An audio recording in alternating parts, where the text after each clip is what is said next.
des Actes des Apôtres. Ce livre d'histoire qui nous relate l'histoire de l'Église, comment elle a commencé. L'Église que le Seigneur Jésus a prophétisée. Je baptisé mon Église. Il a laissé le soin au Saint-Esprit et bâti cette Église. Cette Église est née dans la puissance du Saint-Esprit. Elle a marché dans cette puissance. Elle a vécu dans la puissance de l'Esprit de Dieu. Cette Église était inarrêtable. Dieu l'utilisait. Et c'est pourquoi aujourd'hui nous devons, pas de manière servile, nous devons voir les caractéristiques d'une Église vivante, d'une Église puissante. L'une des caractéristiques, c'est la persévérance que cette Église avait. Elle persévérait dans l'enseignement des apôtres, dans la communion fraternelle, dans les prières et dans la fraction du pain. La persévérance est importante. C'est le fait de ne pas se relâcher, de ne pas baisser les bras, de ne pas être satisfait des succès, des petits succès, mais d'aller de progrès en progrès, de conquête en conquête, de ne pas dire nous avons fait ceci hier et aujourd'hui nous pouvons nous reposer. Cette Église n'était pas nostalgique des petites victoires du passé. Cette Église voulait voir les plans de Dieu s'accomplir en son sein. Et voyez que cette Église, il y avait beaucoup de miracles qui se produisaient. Le premier miracle qu'on a vu au chapitre 3, c'est la guérison du boiteux de naissance. Cet homme qui était assis à la porte du temple, qui a été guéri de manière miraculeuse. Cette guérison a suscité une opposition terrible. C'est ce que nous verrons ce soir. Pierre et Jean montaient au temple à l'heure de la prière. Alléluia. C'est des facteurs importants qui suscitent les miracles de l'Église. Monter ensemble dans l'unité, être ensemble à l'heure, la ponctualité au rassemblement, l'unité d'esprit, l'unité de la prière. Et c'est des facteurs qui déclenchent la puissance de l'Église. Et qui fait que Dieu, ces facteurs font que Dieu opère de grands prodiges et de grands miracles. Cette Église-là a compris le cœur de Dieu. Aujourd'hui, nous devons comprendre le cœur de Dieu. En venant dans la maison de Dieu, venons avec tout notre cœur. Venons dans la crainte de l'Éternel, dans le respect de sa présence. Implorons sa grâce, persévérons ensemble dans l'enseignement. Soyons réguliers aux enseignements. Venons à l'heure dans la maison de Dieu. Aimons les études bibliques. Laissons Dieu agir au sein de la communauté. Alléluia. Mais voyez-vous, ce qui fait que souvent, on baisse les bras. Quand il y a le réveil dans l'église, c'est justement, on a peur des oppositions. On n'aime pas la persécution. On a peur d'être persécuté. Et c'est pas qu'on baisse le bras. Mais cette église primitive ne baisse pas les bras. Alléluia.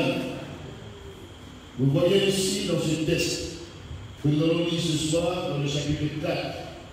Et nous lisons Actes chapitre 4 à partir du verset 1er. La première opposition, première persécution consécutive au miracle qui a été produit dans le chapitre 3. Le boiteux de naissance qui a été guéri. Et ce boiteux-là est entré dans le temple en louant Dieu, en proclamant sa victoire. Souvent quand tu parles, quand tu dis aux musicaux de venir, ils vont venir un temps. Après, c'est fini. Quand tu dis la chorale, venez, ils viennent un temps, après, c'est fini. C'est-à-dire, ce manque de persévérance fait que quand il y a un moment de réveil, le manque de persévérance fait croire au peuple. On pense qu'il n'y a pas la vie, il y a le relâchement. Mais que Dieu nous donne la persévérance, la constance. Ne pas être satisfait, mais avancer. Avançons ensemble. Cherchons Dieu ensemble. Que Dieu nous aide.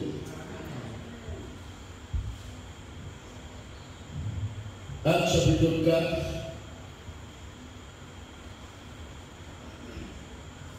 Il faut déranger le monde. Il faut déranger notre milieu, notre génération. Il faut sortir. Il faut proclamer la Seigneurie du Christ. Sans aucune crainte. Tandis que bien les gens parlaient au peuple, surveillent les sacrificateurs, le commandant du temple et les sadducéens, mécontents de ce qu'ils enseignaient le peuple et annonçaient dans la personne de Jésus la résurrection des morts. Ils mirent la main sur eux et ils les jetèrent en prison jusqu'au lendemain, car c'était déjà le soir. Cependant, beaucoup de ceux qui avaient entendu la parole crurent. Alléluia. Et le nombre des hommes, des femmes, des personnes s'éleva à environ 5 000. De 3 000 personnes, ils sont passés à 5 000. Alléluia. Une croissance extraordinaire. Parce que cette église est vivante. La croissance est naturelle, là où il y a la vie. Alléluia. Le lendemain, les chefs du peuple, les anciens et les filles s'assemblaient à Jérusalem avec Anne, le souverain sacrificateur, Caïphe, Jean, Alexandre et tous ceux qui étaient de la race des principaux sacrificateurs. Ils firent placer au milieu d'eux Pierre et Jean et leur demandèrent par quel pouvoir ou au nom de qui avez-vous fait cela? Alors Pierre, rempli du Saint-Esprit, leur dit: Amen. Chef du peuple et ancien d'Israël, puisque nous sommes interrogés aujourd'hui sur un bienfait accordé à un homme malade, afin que nous disions comment il a été guéri, sachez-le tous, et que tout le peuple d'Israël le sache. C'est par le nom de Jésus-Christ de Nazareth que vous avez crucifié et que Dieu a ressuscité les morts. C'est par lui que cet homme se présente en pleine santé devant vous. Amen. Jésus est la pierre rejetée par vous qui bâtissez et qui est devenue la principale de l'homme. Il n'y a de salut en aucune autre personne, car il a été donné sous le ciel aucun autre nom par lequel nous devions être sauvés. Amen. Il y a le salut en aucun autre nom. Il n'y a pas d'autre chemin sous le ciel par lequel nous puissions être sauvés. Jésus-Christ est le chemin, la vérité et la vie. Amen. Lorsqu'il vit l'assurance, vraiment c'est important. Lorsqu'il vit l'assurance de Pierre et de Jean, il fut étonné, sachant que c'étaient les hommes du peuple sans instruction, et il est reconnu pour avoir été avec Jésus. Amen. La marque distinctive des vrais disciples. l'assurance. Mais comme il voyait l'après de l'homme qui avait été guéri, il n'avait rien à répliquer. Il leur ordonnait de sortir du Sanhédrin. Et il délibérait entre eux, disant, que ferons-nous à ces hommes? Car il est manifeste pour tout le peuple, les habitants de Jérusalem, qu'un miracle est signalé. Le miracle signalé a été accompli par eux. Et nous ne pouvons pas le nier. Mais afin que la chose ne se répande pas davantage parmi le peuple, défendons-leur avec une menace de parler désormais à qui que ce soit en ce nom-là. Et les ayant appelés, il leur défendit absolument de parler et d'enseigner au nom de Jésus. Hier, les gens leur répondu, jugez s'il est juste devant Dieu de vous obéir plutôt qu'à Dieu. Amen. Amen. Alléluia. Amen. Car nous ne pouvons pas ne pas parler de ce que nous avons vu et entendu. Il leur fit de nouvelles menaces et ils les relâchèrent, ne sachant comment les punir à cause du peuple. Parce que tous glorifiaient Dieu. Alléluia. Amen. De ce qui était arrivé. Car l'homme qui avait été guéri était l'homme qui avait été l'objet de cette guérison miraculeuse était âgé de plus de 40 ans. Après avoir été relâchés, ils allaient vers les leurs et racontèrent tout ce que les principaux sacrificateurs et les anciens leur avaient dit. Lorsqu'ils l'eurent entendu, ils sont allés dans l'assemblée pour raconter cela. Et une réunion de prière. Lorsqu'ils eurent entendu cela, ils élevèrent à Dieu la voix. Amen. Amen. Tous ensemble, ils disent, Seigneur, toi qui as fait le ciel et la terre, la mer et tout ce qui s'y trouve, c'est toi qui as dit par le Saint-Esprit, par la bouche de notre Père, ton serviteur David, pourquoi ce tumulte parmi les nations et ces vaines pensées parmi les peuples? Les rois de la terre se sont soulevés et les princes se sont ligués contre le Seigneur et contre ton oint. En effet, contre ton saint serviteur Jésus, que tu as oint, Hérode et Ponce Pilate se sont ligués dans cette ville avec les nations et avec les peuples d'Israël pour faire tout ce que ta main et ton conseil avaient arrêté d'avance. Et maintenant, Seigneur, vois leurs menaces et donne à tes serviteurs d'annoncer ta parole avec une pleine assurance. Alléluia. En étendant ta main pour qu'ils se fassent des guérisons, des miracles, des prodiges par le nom de ton serviteur Jésus-Christ. Ton saint serviteur Jésus-Christ. Alléluia. Quand ils eurent prié, le lieu où ils étaient assemblés trembla. Ils furent tous remplis du Saint-Esprit et ils annonçaient la parole de Dieu avec assurance. Voici l'Église. Voici l'Église vivante.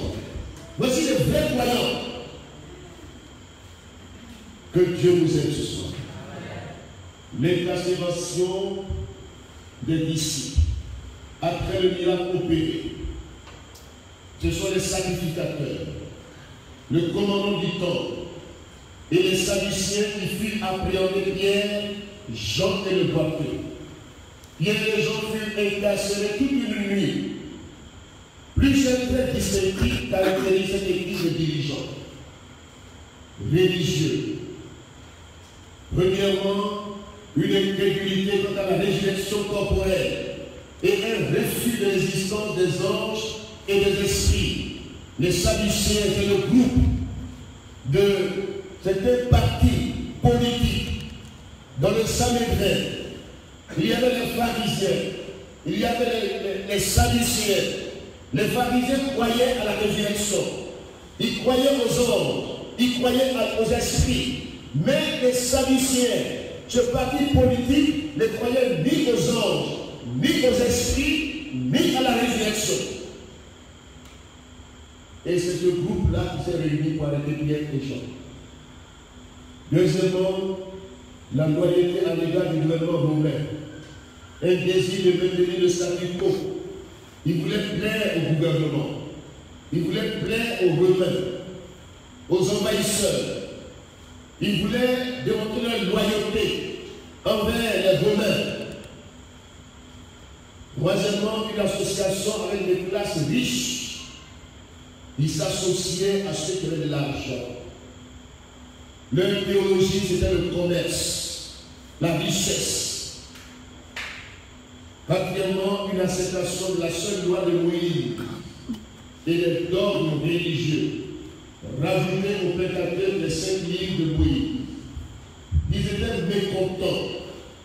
Voyez-vous, quand ces caractérisations citées de la vie des leaders, des soi-disant leaders, commandants du temple, sacrificateurs, des soi-disant leaders, quand ils sont incrédules, quand ils sont en même temps des politiciens, quand les mêmes actions qui se passent en politique se passent au sein des religieux, une association de classes et une acceptation seule de la loi de Moïse, et ces personnes ils ne pouvaient qu'être mécontents de l'enseignement de Pierre et de Jean qui s'opposaient directement à leur rejet de la résurrection et qui ébranleraient ainsi l'ordre en place. Le Sanhédrin, les chefs du peuple, les anciens, les scribes, la cour suprême des Juifs étaient dérangés par l'enseignement de Pierre et de Jean. Alléluia. Voyez-vous, ce n'était pas des théologiens.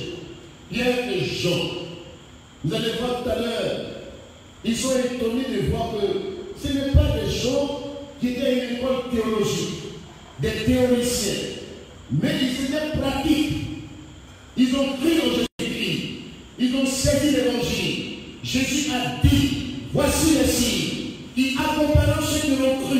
En mon nom, ils imposeront les mains aux malades et les malades seront guéris. Et ils ont saisi la pensée de Dieu. Ils ont pris Jésus-Christ au mot qui a dit, il faut que ça s'accomplisse sur Dieu. Parce qu'il a dit, Seigneur, vous allez voir dans les prières, il prennent Dieu au mot. Mais où nous sommes aujourd'hui, nous acceptons la fatalité. Nous disons que c'est la volonté de Dieu, que ce soit telle ou telle situation. Nous sommes impuissants parce que nous n'avons pas la foi en ce Dieu vivant. Eux, ils avaient la foi en Dieu.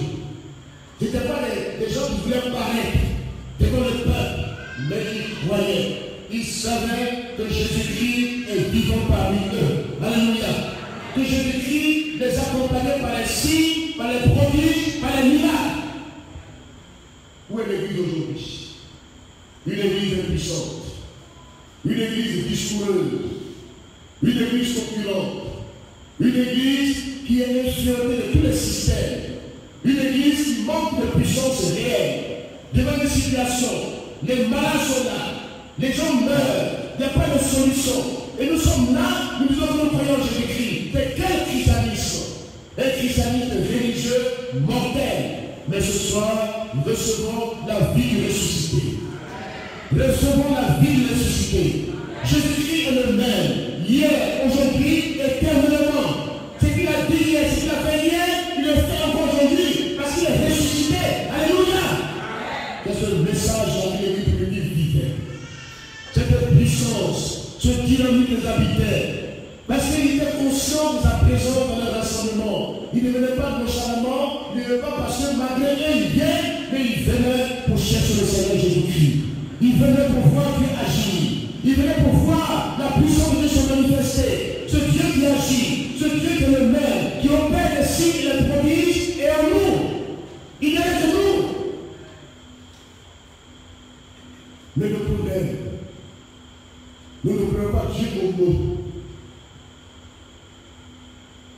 Nous sommes là, souvent impuissants. Nous acceptons les choses. Même si elles sont anormales, nous les acceptons. Mais ce soir, que la puissance du ressuscité nous touche. Voici les témoins. Nous, on a peur, on a la crainte. On est loyaux envers une loyauté qui n'a pas de sens. On a peur de déranger. On a peur de briser le système. On a peur de proclamer la victoire. Et souvent, nous sommes des vendeurs de temps. Une association avec les riches. On est légaliste.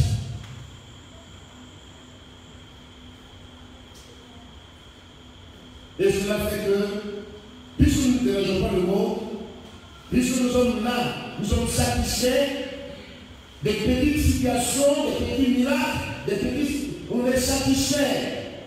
Même nous-mêmes, on pense à nos propres problèmes.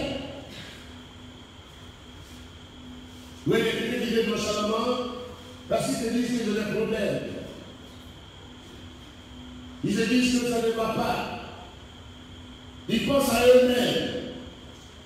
Et comment quelqu'un qui passe à certains problèmes peut être la solution aux problèmes des autres? Comment il peut l'utiliser? Parce que lui, il doute la puissance de Dieu dans sa propre vie. Il se dit que Dieu, il est mort. Dieu est vivant. Dieu est vivant. Alléluia. Prenons-le au mot. Le thème majeur du livre des Actes des Apôtres, de la croissance de la parole de Dieu et de l'Église malgré l'opposition. Alléluia. Pour eux, l'opposition était une opportunité qu'ils saisissaient. La première opposition, c'était toujours une opportunité de proclamer que Jésus-Christ est Seigneur. Il n'avait pas peur des oppositions. Il ne reculait pas devant une opposition. Cette église-là grandissait. Elle s'accroissait. Donc le facteur de la croissance de chapitre 2, puisque le Saint-Esprit agissait en son sein, puisque le vent de Dieu soufflait en son sein, le feu de Dieu était allumé en permanence en son sein, les chrétiens étaient remplis de l'Esprit de Dieu. Alléluia. Ils étaient empuissantés. Ce n'est pas des chrétiens froids, tièdes, mais c'est des chrétiens bouillants. Alléluia. Ils étaient bouillants. La prédication qui était apportée avait des éléments importants, des fondements fiables, basés sur la personne du Christ, sa mort et sa résurrection. Ce n'est pas des choses inventées. Ils sont la mort qu'il prêchait. Il prêchait la croix du Christ. Scandale pour ceux qui périssent, mais puissant de Dieu pour les amis de quiconque croit. Voici le thème, voici le fondement de la prédication. Et les gens se convertissaient réellement. Quand ils entendaient ces paroles, ils disaient, oh frère, que ferons-nous? Repentez-vous, baptisez-vous, soyez sauvés. Et ceux qui entraient dans l'église, ils entraient par la naissance spirituelle. Ce n'était pas une église de multitude dans le sens négatif, mais une église de croyants, de disciples engagés, sauvés réellement. Alléluia. Et puisqu'ils étaient sauvés, ils se réunissaient, ils persévéraient dans la communion, dans la prière, ils aimaient Dieu, ils vivaient la communion fraternelle.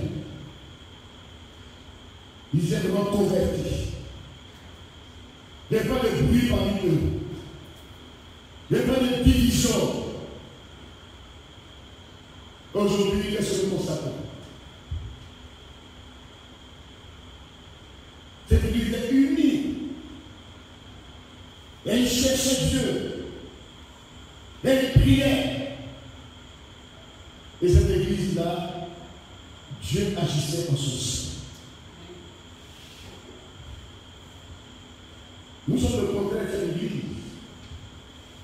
Les gens s'aimaient. Mais aujourd'hui, quand le monde nous regarde, voyez comment ils se haïssent. Vous voyez comment ils sont divisés. Et chacun est content de la division. Des divisions, des partis politiques, et des faux leaders. Ce soir, j'ai été visiter un ami et je parlais avec lui. Et dans le même temps, j'ai appelé l'une des fidèles que je ne voyais plus depuis longtemps. Je lui ai envoyé un message. Je peux vous lire le message qu'elle a répondu. Mon cœur est brisé. Elle dit, pasteur, quand je t'entends parler, quand j'écoute tes prédications, ces prédications-là me vont droit au cœur. Mon cœur saigne. Parce que vous qui êtes notre Père, vous êtes capable de nous oublier. Et quand je vais dans notre communauté, ils prennent l'exemple de division, ils parlent de l'Église de Père, dans leur prédication. Et j'ai honte. Et je ne sais pas où aller. Je vous en supplie, vous le Père, faites un effort pour vous retrouver pour vous unir. Vos fils sont dehors. Et elle n'a pas te parle comme ça, elle a fait un message qui a pris vraiment, je peux dire, ça a pris 2 pages. Quand j'ai lu ça, je dis, voyez-vous, cette histoire qui fragilise l'Église d'aujourd'hui, c'est notre division, c'est notre mésentente. Incapable de s'asseoir. Le mensonge circule. Chacun raconte derrière son frère. Chacun veut être bien vu. Ce n'est pas l'Église ça.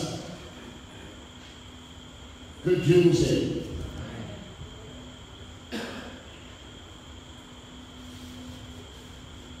Le livre des Actes des Apôtres n'ont pas des facteurs qui contribuent à la croissance de l'Église. Une croissance spectaculaire.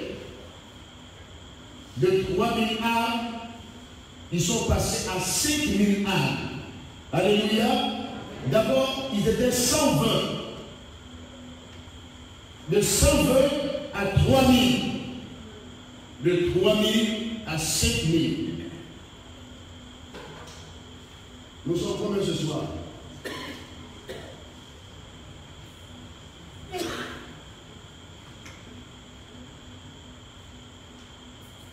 Pourquoi avons-nous des difficultés de grandir?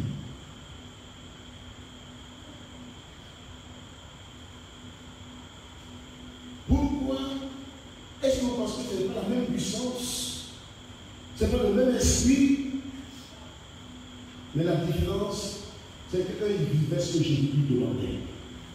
Ils obéissaient à la parole de Dieu.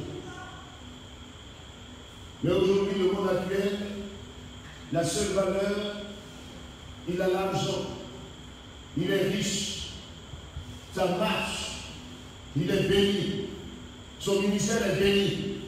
C'est l'individualisme, c'est l'égocentrisme, ce n'est pas le partage, ce n'est pas l'unité, ce n'est pas la valeur d'équipe qu'on prédomine, mais c'est l'individu qui va être grand, qui va être le plus grand, parce qu'il nous intéresse. On fait tout pour être grand. On passe à tout le monde pour être grand. Or, la grandeur sans la vraie puissance n'a pas de sens aux yeux de Dieu. Vous m'entendez bien ce soir? La richesse de la grandeur sans la richesse de la puissance de Dieu, pour que le monde voit la gloire de Dieu. Si c'est le titre, la grandeur est titre, c'est les crises, les palabres dans les églises, qui va être grand. Jésus m'a bien confronté à ce dilemme avec ses disciples. Parce que quand Jésus parlait à Pierre et Jean, ou bien à Jean et Jacques, le débat était entre eux, qui va être grand? Qui va être le plus grand parmi nous? Et voyez-vous cette église-là, au début avec le Seigneur, c'était une équipe d'abord. Et Jésus-Christ voulait leur montrer le secret de la puissance de Dieu. Et il cherchait la grandeur sans la puissance. Jésus a dit, il a fait un test.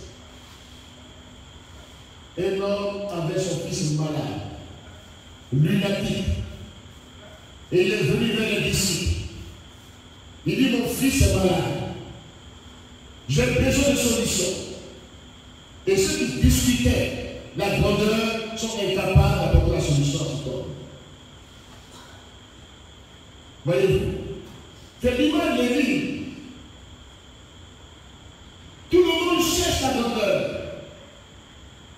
Mais tout le monde ne cherche pas à ce que Dieu agisse en notre sein. C'est malheureux.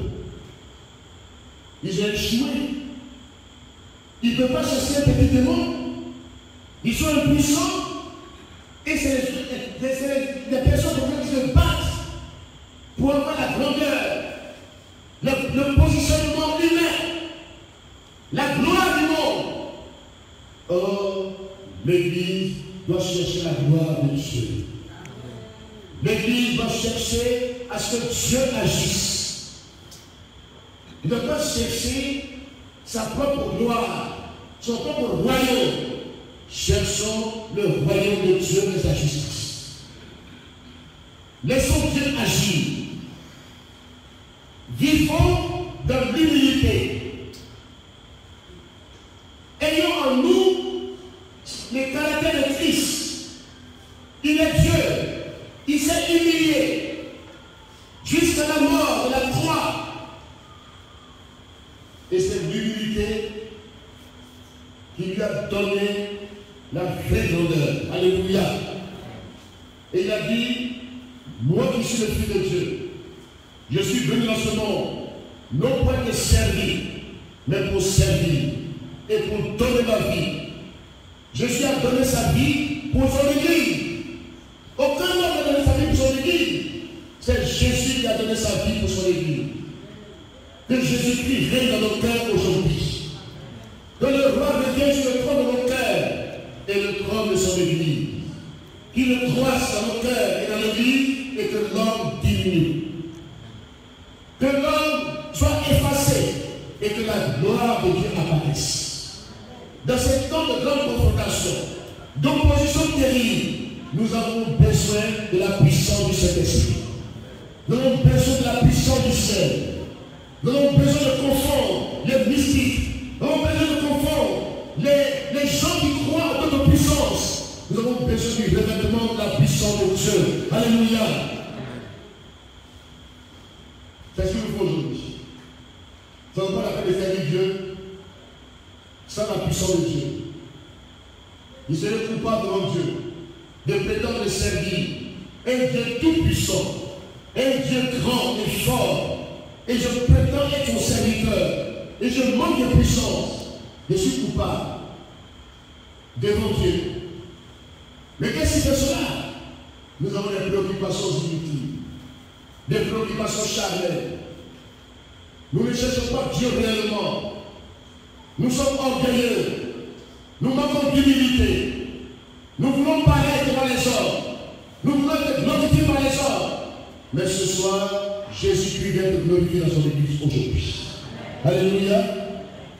Jésus-Christ veut être glorifié dans son Église aujourd'hui. Lorsque Pierre et Jean furent amenés devant le Sanhédrin et qu'on leur demanda sur quoi reposait leur pouvoir, Pierre, le porte-parole de l'équipe apostolique, fut rempli du Saint-Esprit. Alléluia. Toujours excité, ils sont remplis du Saint-Esprit. Pierre reçut une nouvelle effusion qui lui a donné une illumination soudaine, la sagesse et l'assurance. Alléluia.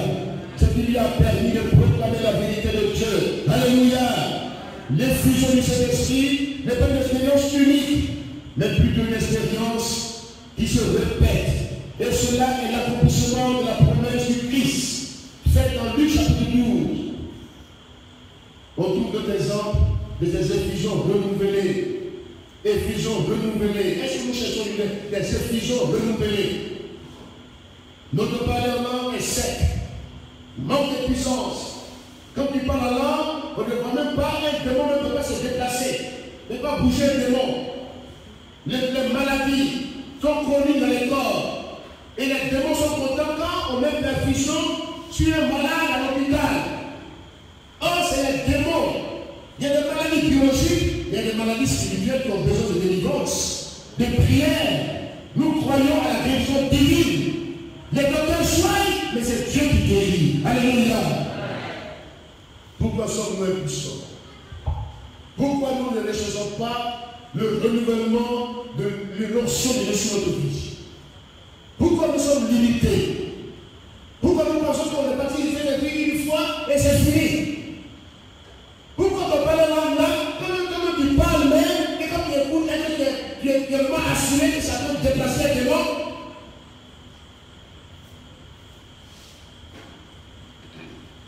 Quand tu vas à l'hôpital, tu vois des gens sous perfusion, dans le coma, et tu sens que cette maladie qui est là n'est pas saine. Et puis la personne meurt. Les démons sont contents. Comme les seront, ils sont de vie. Il n'y a personne pour guérir cette personne. Il n'y a pas un chrétien qui va aller pour prier pour ce malade. Dans nos maisons, on est assis. On est occupé devant la télévision, des heures. Quand les gens meurent dans les hôpitaux, dans les rues, partout. Et nous, à cause des ballons, à cause des matchs de football, où on ne va même pas te donner 5 francs. C'est ça qui prend ton temps. Et après le soleil, il manque au rassemblement. Et puis assis dans télévision. Parce qu'il y a des chrétiens d'aujourd'hui, des chrétiens modernistes, des chrétiens satisfaits, des chrétiens qui pensent que la vie chrétienne là, elle se limite à là, qui ne dérange même pas les démons. Et Satan est content de détruire les vies humaines. Quand toi tu es préoccupé devant ta télévision 24 heures, tu dors souvent à 24 heures, sans prier, sans chercher Dieu. Tout le temps c'est les films, les mauvais films, les gens qui ont rénové ta vie chrétienne. Ça que tu es là pendant des heures et que tu es capable de prier pendant 5 minutes. Or, toute heure que tu prends le moment de la prière, c'est une onction renouvelée sur ta vie. Tu m'entends ce soir? Toute heure que tu prends devant Dieu, à genoux de la prière, l'onction est renouvelée dans ta vie. Le feu t'embarque. Le feu te saisit. Élie cherchait Dieu. Élie se donnait devant Dieu. Dans la prière, il dit l'Éternel devant lequel je me tiens est vivant. Alléluia. C'est un homme puissant. Il est un homme à que nous. Pourquoi ces hommes-là étaient des hommes puissants et puis nous, on parle d'eux comme s'ils en passaient. L'esprit de Dieu était sur Élie, le prophète. Le même esprit qui était sur Jean-Baptiste, sur Jésus-Christ, sur les apôtres, c'est le même esprit que nous avons aujourd'hui. Mais qu'est-ce qui faisait la puissance? C'est qu'ils aimaient la présence de Dieu dans la prière. Ils passaient du temps de la prière, des heures de la prière, des jours de la prière, des fois ils sont à genoux, même les genoux sont comme les bosses de chameau. Mais ici, quand on dit prions, on commence à prier. Quand on va dire prions, je suis fatigué. L'assoupissement, le manger et le boire. On n'a même pas le temps. On ne cherche pas Dieu profondément. Mais une prière superficielle ne peut pas renouveler l'onction de ta vie. Des prières de 2 minutes. Une seconde. Seigneur, vous pouvez commencer à prier. Il est tombé dans les ouvriers. Parce qu'il a trop mangé. Il a trop bu. Quand il a couché dans la vie, il a dit, Seigneur, il voit le cas. Mon fils, nous. Et les démons jouent dans sa maison. Les démons s'amusent. Il dit, mais cet homme-là, il va avoir quelle puissance pour me chasser? Cet homme-là, ce gourmand-là, va me chasser comment? D'abord, quand je lui demandais qu'il me plaisait, je ne savais pas.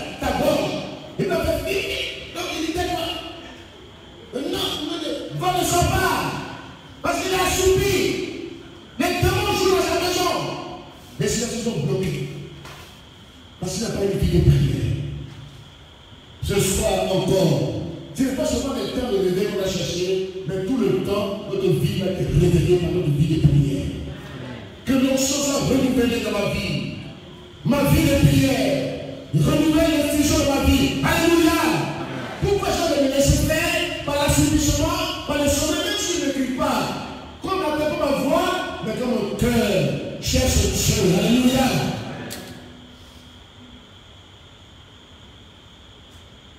Vous m'entendez bien ce soir? Ça fait mal de voir. Nous avons le même esprit que l'équipe primitive. Le même Seigneur. Et nous sommes impuissants. Devant les petits cas de maladie. Nous sommes impuissants. Devant les situations. Elles sont bloquées. Nous sommes impuissants. Nous sommes là, nous pleurissons. Nous nous plaignons. Nous gémissons. Et les démons sont contents. Ce soir, reçois le renouvellement de cette effusion dans ta vie, par ta vie de prière constante. Amen.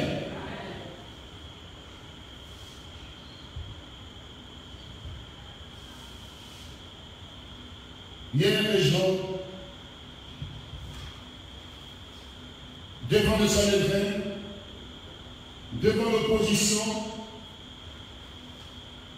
à l'instant même, Pierre fut rempli du Saint-Esprit.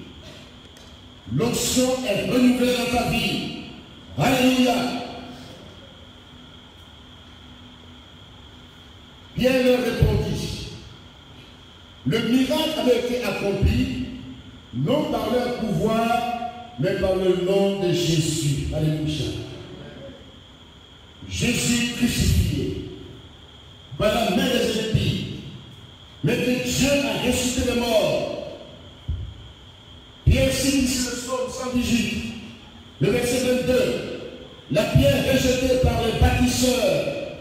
Ce verset trouve son application finale en Christ lui-même. Même s'il y a eu un accomplissement partiel, mais l'application finale, la pierre angulaire, la pierre principale, c'est Jésus-Christ lui-même. Alléluia. Que Jésus-Christ soit le fondement de notre vie. Qu'il soit la pierre de l'angle de notre vie. Que notre vie soit fondée sur Jésus-Christ. Alléluia. Que nous baptisons de Christ.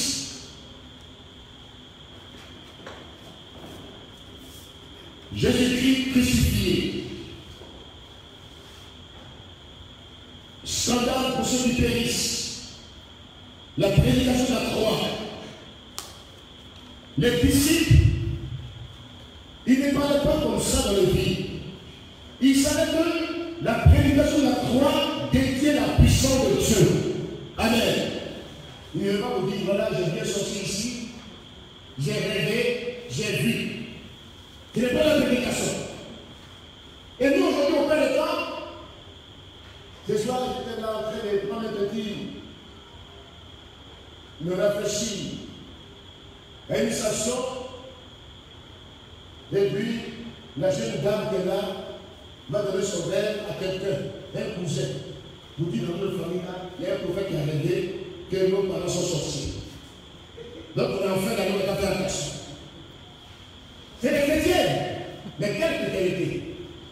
Un évangile qui fait peur aux gens. Un évangile de dépendance. Un évangile qui n'a pas de soutien réel. Et beaucoup de chrétiens aiment ça. Qu'on parle de sortir tout le temps.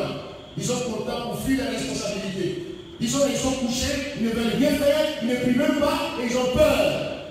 Ils sont déjà des sorciers. Mais laissez-les tranquilles au village. Des vieux qui ont faim. Ils n'ont rien à manger. Quand tu ne veux pas manger tes parents, ils sont pensés comme toi, ils te donnent à manger lui, ils sont sorciers. C'est ton évangile ça. Et tu sais les prophètes, les charlatans spirituels, pour t'accompagner. Il y a des gens qui veulent voyager, il y a un prophète qui les accompagne au village. Parce qu'ils ont peur. Ils payent le transport du prophète. Il loue voiture. Et le prophète, la voiture est constant, il est couché. Maintenant, le prophète, il est là, il mange de quoi? Il est content. Des irresponsables. Des gens qui fuient la responsabilité. Et quand on prêche l'évangile, pour les rendre autonomes, ils refusent l'évangile. Ils ont dit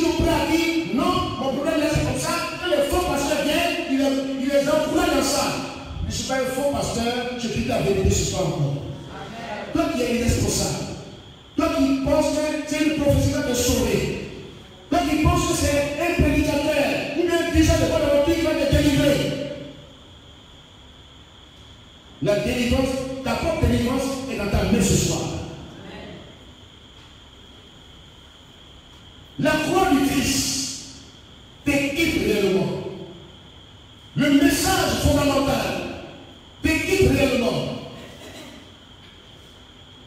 Ne cherche pas des devins. Ne cherche pas des sorciers charismatiques. Des devins. Des dizaines de bonnes aventures qui vont te servir pour t'entraîner dans les puissances spirituelles pour que tu dépendes d'eux et de la prophétie. Ce soir, reçois cette onction sur ta vie, cette onction puissante sur ta vie. Reçois-la par la prédication de la parole de Dieu. La croix de Christ te donne le potentiel vivant en toi. Quand Jésus-Christ est dans ton cœur, ta vie chrétienne est inébranlable. Le problème que nous avons aujourd'hui, c'est que beaucoup sont chrétiens sans Christ. Chrétiens sans Christ. Je suis en dehors. Ils portent la carapace chrétienne. Ils ont un habit chrétien. Mais leur cœur est loin de Dieu. Qu'il ce soit cette manière de vivre, laisse Jésus-Christ prendre le contrôle de ta vie. Laisse la croix de Christ s'implanter dans ton cœur. La solution à tout, c'est à la croix. Amen. Solution au problème du péché, de la malédiction, de la maladie, de la mort, de l'insécurité. Ces 5 problèmes insolubles trouvent leur solution à la croix. Laisse Jésus-Christ implanter la croix dans ton cœur et ressuscite avec lui en nouveauté de vie. Amen. Amen. Cette église-là, elle a compris cela. Mais l'église de la fin des temps, une église superficielle, où seulement on veut qu'il y ait des développeurs. Des développeurs. Ils ont des manières de parler. Ils sont éloquents. Ils ont des techniques de développement. Oh, Dieu n'est pas des techniques. Amen. Dieu est réel. Ce n'est pas une technique. J'entendais un prédicateur qui dit oui, la parole de Dieu et ne trouve pas à lui sans accomplir son dessein. Donc pour lui, quand une femme, son mari l'a laissé, lui, il prend la parole pour agir. Il dit, c'est quelle parole du bon pour agir? Quitte le pain sorcier charismatique. Là, tu prends Dieu comme ton jouet dans ta main. Les Israéliens aiment écouter. Ils aiment écouter ça. Ils pensent que nous sommes même comme Jésus-Christ.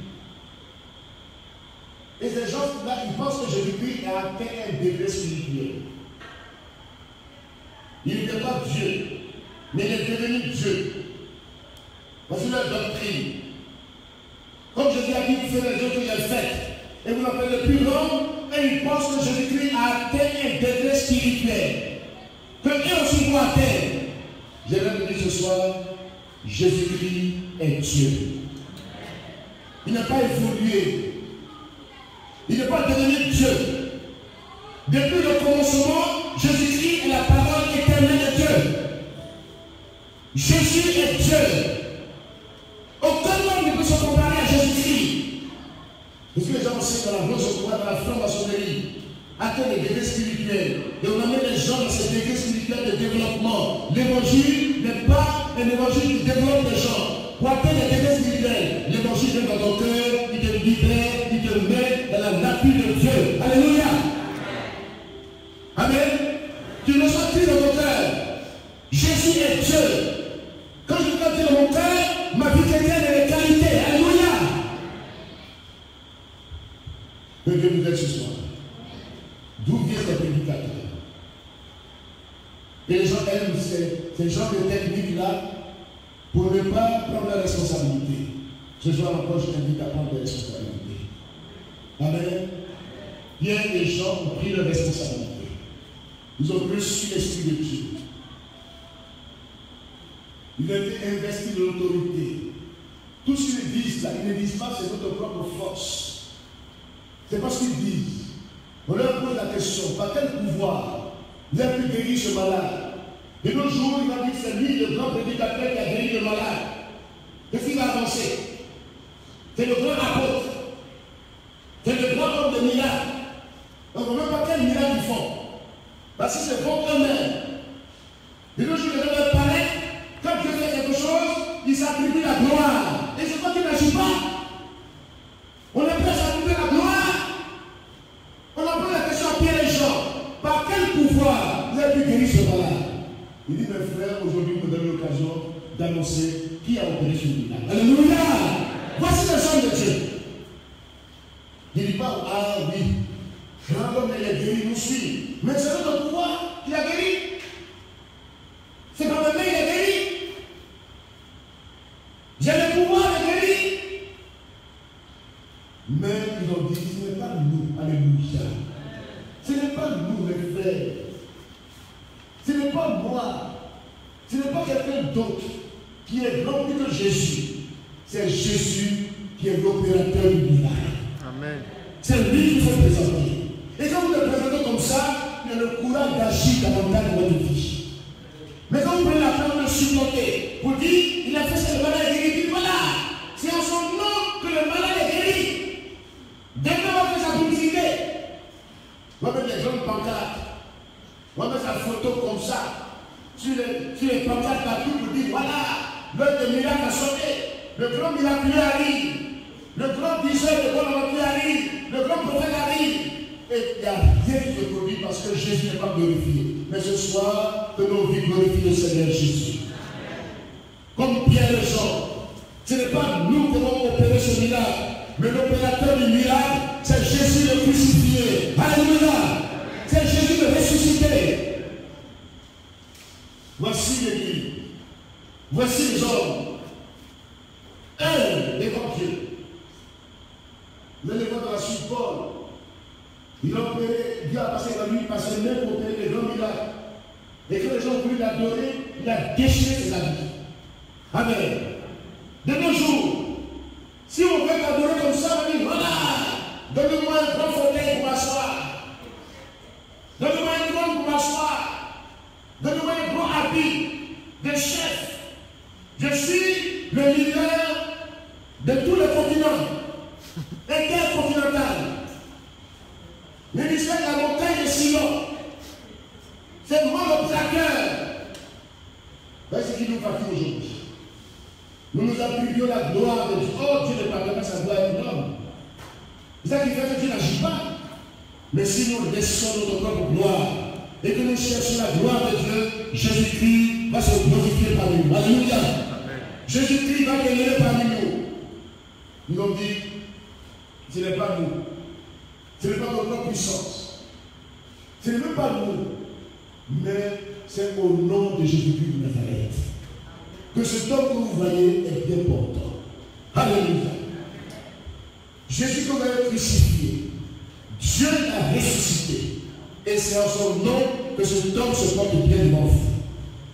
Oh, les gens ne voulaient pas entendre ce nom. C'est le nom de Jésus qui les dérangeait. Tous les religieux aujourd'hui sont dérangés par le nom de Jésus-Christ. Ils n'aiment pas ce nom. Ils croient en Dieu. Ils croient à un Dieu unique. Mais ils n'acceptent pas que Dieu peut devenir homme et s'identifier à nous. Ils n'acceptent pas que Dieu prenne le corps humain. Ils refusent la notion du Christ. Même les Juifs, les siens ont rejeté. Ils attendaient le Messie, qu'elle est tombée du ciel. Et non, dès qu'on voit les anges ont des esprits, Dieu se fait homme. Alléluia. Dieu s'écarte. C'est un mystère. Et nous, qui avons la sagesse de Dieu en nous, nous qui avons accepté son ministère, nous sommes les bâtisseurs du royaume de Dieu. La pierre rejetée par ceux qui bâtissaient est devenue la principale. Et nous devons cru dans cette pierre. Nous sommes vivants. Alléluia. Nous devenons nous-mêmes des pierres vivantes. Dans l'édifice du royaume de Dieu, nous sommes des pierres vivantes. Le même Pierre dans son épître, il dit que Jésus-Christ est la pierre angulaire. Mais tous ceux qui croient en lui, qui l'acceptent, deviennent des pierres vivantes. Dans l'édifice spirituel, dans le sacerdoce royal, l'église de Jésus-Christ, Dieu que ce soit une pierre vivante sur l'édifice. L'église, ce n'est pas les bâtiments dans lesquels nous venons. L'église, c'est ton corps qui doit être d'abord une pierre vivante. Alléluia. Le corps du Saint-Esprit. Voici l'église. Cette église, elle est invisible. Elle est portée par tout le monde entier. Mais cette église-là, elle est vivante. C'est des pierres vivantes. Je suis vivant, tu es vivant. Christ vit en moi. Si je vis, ce n'est plus moi qui vis. C'est Christ qui vit en moi. Son onction est sur ma vie. Sa parole de ma bouche. Jésus-Christ est vivant dans le corps, dans le cœur de tout individu qui croit en lui, il accepte comme Seigneur et Sauveur. Alléluia. Voici qu'il y a des gens qui disent que ce n'est pas nous, c'est Jésus. C'est Jésus qui agit. Si nous laissons agir réellement, Jésus-Christ opérera de grands prodiges et de grands miracles. Alléluia. Est-ce que nous sommes prêts à donner toute la gloire? Est-ce que nous sommes prêts à l'élever? Quelqu'un, même quand je l'utilise un peu net, il change de démarche. Il change de démarche. Dieu a fait un petit miracle. Diaquado est guéri, c'est fini. Il ne dépend de Diaquado. Il a mis une boule dans ses genoux, puis une boule dans ses genoux, sa démarche change. Vous me l'avez dit pour ici, en fait, c'est lui qui a comme ça. Moi, le guérisseur. Non. Ce soir, laissons Jésus-Christ être glorifié dans nos vies et dans la communauté. L'église primitive glorifie le Seigneur Jésus-Christ. Alléluia. Amen. Le mot salut. Dans le psaume 118, que Pierre vient de citer, tout juste. Les versets 22 et 29 de ce psaume annonce la délivrance. Délivrance personnelle, délivrance individuelle, délivrance des nations, y compris le peuple juif. Tous ceux qui ont renoncé, tous ceux qui ont rejeté le Christ. À la fin des temps, les Juifs accepteront le Seigneur. Alléluia. Aujourd'hui, l'offre du salut est pour tout le monde. Pour tout le monde. Les Juifs sont à part. Mais toutes les nations païennes ont besoin du salut en Christ. Dans ce temps de la grâce, dans ce temps difficile, le seul chemin, il y a le salut à aucune autre personne. Il a été donné sous le ciel. Aucun autre nom par lequel nous puissions être sauvés. Le seul nom que Dieu ait donné, le nom d'Yeshua, fils du Dieu vivant, El Gibor, El Shaddai, Adonai, Yahweh Jireh, El Sabaoth, ce nom puissant du Dieu vivant est le salut. Le salut, c'est la délivrance. Vous ne pouvez pas dire j'ai donné ma vie à Jésus-Christ et vous n'êtes pas esclave du péché. C'est impensable. Ce n'est pas Jésus. Ce n'est pas Jésus. Le salut, la délivrance totale, Jésus-Christ la donne. Amen. Prenez le fou de Gadara. Il a rencontré Jésus-Christ. Un homme qui est dans les sépulcres, qui dormait dans les sépulcres, qui avait 2000 démons en lui, qui était dans les cimetières. Les chaînes, ils brisaient les chaînes. Personne ne pouvait les monter. Mais quand il a vu Jésus venir, il dit, qui a-t-il entre toi et moi? Jésus de Nazareth. Tu es venu pour mon Père. Jésus ordonne au démon de sortir de cet homme. Alléluia. Il ne demande pas vous êtes combien sur cela, il dit sortez de ce tort. Même si c'est une multitude, sortez de ce tort. Même si vous voulez aller où vous voulez, mais sortez de ce tort. Il les a expulsés de ce tort. Et ce tort est venu dans son bon sens. Délivré, sauvé, à l'instant même. Il est délivré, il est sauvé. Il n'a pas fait le coup de baptême. Il n'a pas fait des temps pour dire non, délivré, sauvé. Alléluia. Dans un bon sens.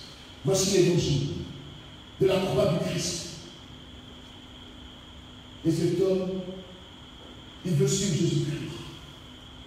Comme disciple, Jésus dit ce que j'ai fait pour ta vie. Va le dire, va le raconter dans ta famille, vers les siens. Il n'a pas dit fuis les mondes des sorciers. Tant qu'on a peur de toi. Maintenant, quand tu es délivré, va leur démontrer que Jésus-Christ est le sauveur du monde. Alléluia. La femme samaritaine, elle croit Jésus-Christ au puits. Il a suffi d'entrer en contact avec le Seigneur. Sa pluie de péché est tombée, délivrée, sauvée. Elle court à la vie dans la semaine. Elle dit, venez voir ce que je m'ai tout dit. Ça a pris combien de temps? Ça a pris combien de temps? Il y a eu plus tard, il y a eu un coup de baptême. Non, délivré, sauvé. Parce que les deux exemples marquants de la vie et le ministère de Christ. Le fou de Gadara est un modèle de délivrance et de salut total. La femme samaritaine, esclave du péché, délivrée, sauvée. Elle est la plus grande évangéliste de tous les temps. Elle a gagné toute une côté. Toute la Samarie est venue au pays du Seigneur. Et quand ils ont vu, ils ont dit non, femme, ce n'est pas ce que tu nous as dit. Ce n'est pas ça qui va nous convaincre ou nous motiver maintenant. Mais nous-mêmes, nous avons vu qu'il est le sauveur du monde. Alléluia! Quel témoignage tu rends? Quel témoignage tu rends aujourd'hui? Dans ton quartier, dans ta famille, tu es perdu quelque part, tu as honte, tu crains, tu es caché, et tu deviens chrétien. C'est quel que tu es? Tu ne veux pas délivrer le peuple de la personne qui ne veut pas délivrer. Tu vis dans le désordre, dans les péchés, tu te caches. C'est quel délivrance tu as reçu? Quel Jésus-Christ qui est de péché? Ce soir, Jésus-Christ t'aime pour te libérer totalement. Au nom de Jésus-Christ. Quel christianisme nous prêchons? Quel Jésus-Christ nous prêchons? Un Jésus limité, mis au même niveau que les esprits subalternes. Les esprits qui sont sous nos pieds. On pense que Jésus-Christ est au même niveau qu'eux. Tu n'as pas passé les choses, on n'est pas content. C'est quel évangile on prêche? Quel Jésus on présente? Un Jésus limité. Un Jésus qui est incapable de délivrer. On le présente par esprit mercantile. On le présente d'une manière pleine de plaisanterie. On le présente aux gens. Parce que nous-mêmes, on n'est pas sûrs. Mais quand Jésus t'a délivré, tu es sûr de ce qu'il dit. Tu as de l'assurance. Alléluia. Pierre et Jean, je veux donner de voir que ces gens de peu d'impulsion, ce qui les a marqués, on l'a menacé, on a tout dit. Mais ce que les gens ont dit est fondamental. Ils ont reconnu par leur assurance qu'ils étaient avec Jésus. Qu'est-ce que les gens reconnaissent en toi aujourd'hui? Est-ce qu'ils peuvent dire que tu sais qui est Jésus, tu l'as accepté réellement? Le monde autour il te regarde. Il ne va pas de différence entre eux. Mais les disciples, malgré l'opposition, des saints des sacrificateurs, du commandement du temps, ils ont dit, ces hommes-là, leur assurance, le langage audacieux qu'ils ont, sans crainte des hommes, ces hommes-là ont marché avec Jésus-Christ. Alléluia. Ils connaissent qui est Jésus-Christ. Certains refusent son nom. Et ils savent aussi que c'est celui qui marche avec le Seigneur. Leur assurance, leur audace, leur détermination et marquante. Est-ce que ta vie aujourd'hui influence ton entourage? Est-ce que ton témoignage influence ton entourage? Est-ce que les gens peuvent dire, cette jeune fille, ce jeune homme, a reconnu réellement ou bien il a réellement accepté le Seigneur Jésus-Christ. Il est délivré, il est sauvé. Il a de l'assurance. On ne peut pas le punir.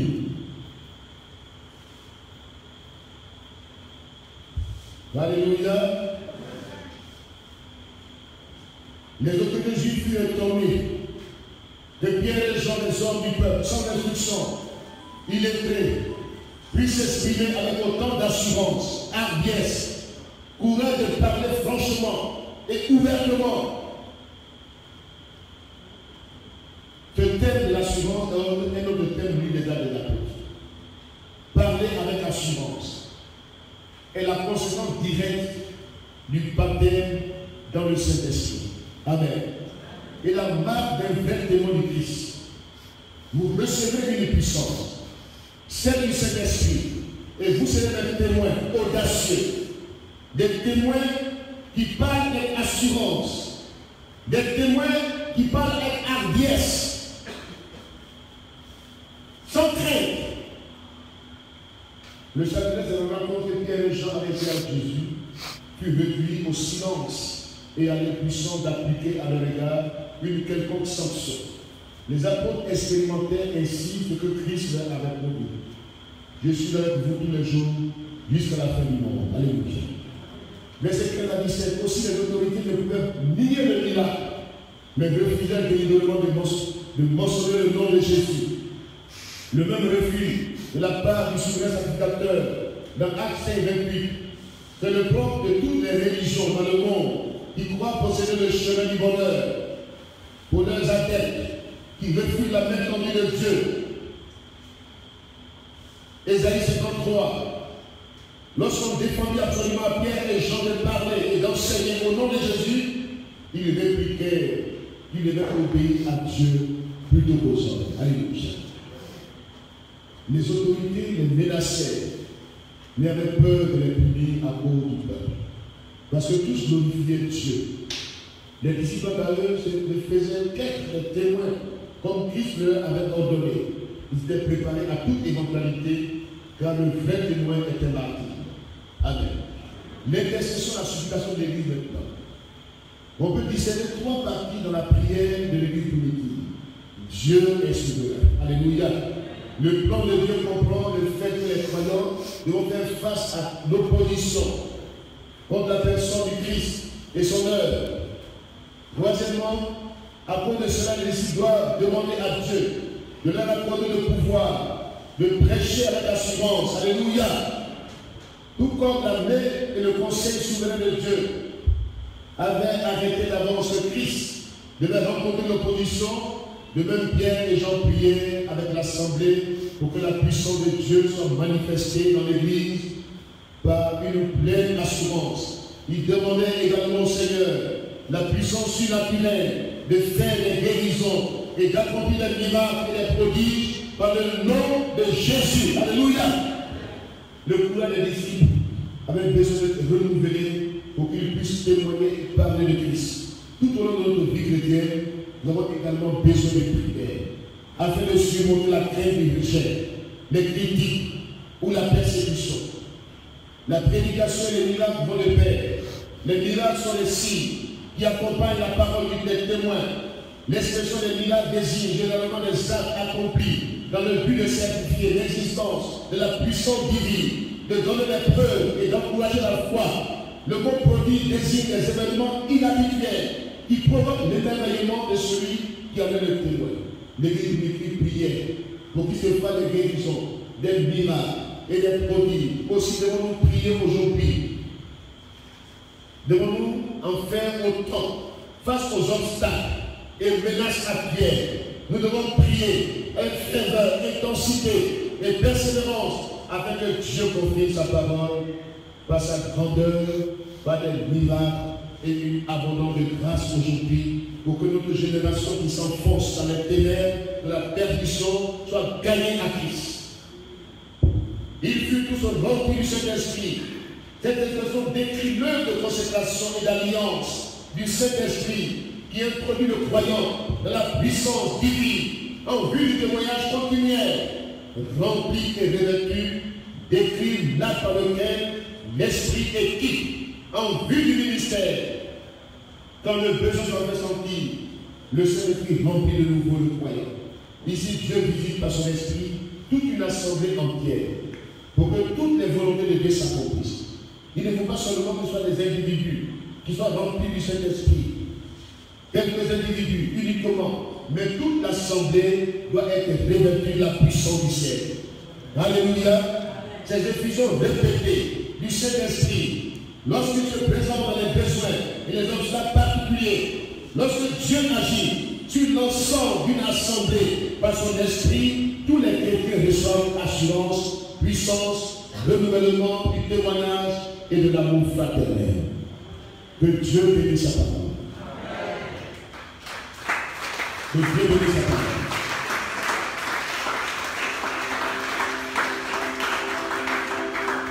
Pas seulement les individus, pas seulement une poignée de personnes, que toute l'assemblée soit revêtue de la puissance du Saint-Esprit. Et que notre sein, quand quelqu'un rentre ici, qu'il voit la gloire de Dieu. Et cela a besoin de soumettre de l'humilité. Les réunions de prière doivent être des réunions de réveil spirituel.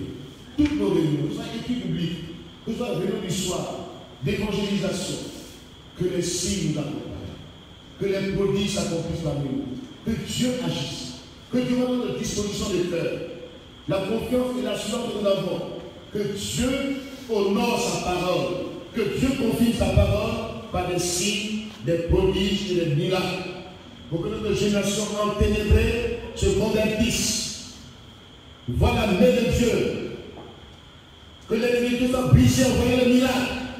Quand les miracles sont opérés, le but des miracles, c'est le salut toujours. Que Dieu nous accompagne par les signes. Que nous nous levions aussi dans l'évangélisation, dans le dynamisme de l'évangélisation, dans le témoignage. Les signes accompagnent ceux qui vont, qui sortent, qui proclament le Seigneur dans les rues, dans les lieux obscurs. Je me souviens un jour, j'étais encore à l'école publique, et puis on est sorti un soir, un samedi soir, on était jeunes, et puis je ne connaissais pas le quartier ici. On était à la Silésie, l'école publique était à la Silésie. Et puis on est sorti le soir avec des amis. On est allé en ville pour évangéliser. Et puis, on est entré, on a fait un groupe, on est entré dans un lieu où les jeunes dansaient à outrance. Essentiel, et le problème parmi eux, quand on est entré, j'ai fait taire la musique. Ils ont pensé que c'était autre chose. Ils ont pensé que j'allais donner mon son. Le son qu'ils ont entendu, c'est la parole de Dieu. La parole de feu de Dieu. Et parmi ces gens, il y avait des étoiles. On a prié pour eux. On est sorti. Le lendemain, le lieu a pris feu. Il y a plus de maquis dans le coin. Si vous ne dérangez pas le monde, il n'aura pas d'effet. Et ces gens, la plupart sont dans les ennemis convertis. Si on dépasse, on ne dit rien. On est comme complice de ce qui se fait. Rien de miracle ne peut se produire. Aujourd'hui, lève-toi. Levons-nous ensemble. Jeunes gens, jeunes filles, laissons de côté les comportements de nos débats. Qui collective nous tous? Entrons dans l'alliance avec Dieu. Laissons Dieu agir. Nous sommes des instruments entre les mains de Dieu. Notre jeunesse, le temps que Dieu nous donne, en cette fin d'année, levons-nous, proclamons la Seigneurie de Christ et nous verrons sa gloire dans notre propre. Laissons de côté nos propres problèmes, nos propres soucis, inquiétudes. Il faut qu'on est nonchalant, on est abattu, on est découragé par l'ennemi qui nous enfonce. Oublions nos soucis, oublions nos propres difficultés. Levons-nous, faisons-le de Dieu. Dieu s'occupera de nos besoins. Il va nous étonner de manière miraculeuse. Que Dieu bénisse sa parole. Amen.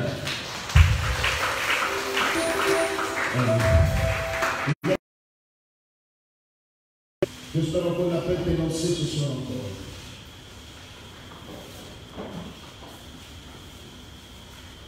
Le potentiel de vie est en toi. Jésus t'interpelle depuis la fin de cette année, les derniers mois de cette année, nous sommes tous interpellés à nous lever. Un nouveau souffle dans notre vie. À nous lever. À ne plus accepter le sommeil. À nous lever. L'Église primitive s'est levée. Elle a reçu la même puissance de Dieu. Elle a témoigné sans aucune crainte, aucune peur à l'auteur. Et devant les oppositions, même les autorités du pays, ils ont dit qu'il vaut mieux obéir à Dieu plutôt qu'à l'homme. Amen. On est soumis à l'autorité. Mais quand l'autorité va à l'encontre de la volonté de Dieu, tu pourras dire à l'autorité, tout en restant soumis, mais je veux obéir à Dieu. Amen. Obéissons à la volonté de Dieu aujourd'hui. Prions le Seigneur. Amen.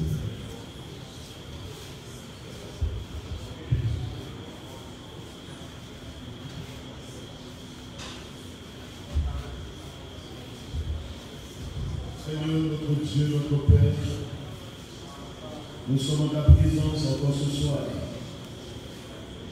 Tu nous interpelles, tu nous veux dans le dynamisme du témoignage, malgré, envers et contre tout. Tu nous demandes d'être témoins efficaces, remplis du Saint-Esprit. Pardonne-nous nos faiblesses, nos manquements. Pardonne-nous les déviations, le temps gaspillé dans autre chose. Seigneur, viens à notre secours. Renouvelle ton onction dans notre vie. Que l'infusion soit renouvelée encore ce soir. Donne-nous une vie de prière authentique. Donne-nous de chercher dans l'intensité de la prière et que l'Esprit nous revête.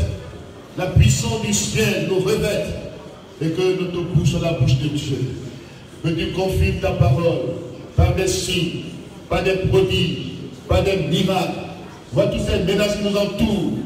Donne à tes serviteurs que nous sommes d'annoncer ta parole avec une pleine assurance en étendant ta main pour qu'il se fasse des prodiges, des miracles, des délivrances, des guérisons par le nom de ton saint serviteur Jésus-Christ. Que les lieux nous sommes tremblent de ta puissance, que les lieux tremblent de ta puissance. Seigneur, remplis de ton esprit de force, esprit d'amour, esprit de sagesse. Béni sois-tu, Père, bénis ta parole, que nous la pratiquions, que nous vivions. Seigneur, accompagne-nous, sois avec nous. Béni sois-tu, Père, au nom de Jésus-Christ. Amen.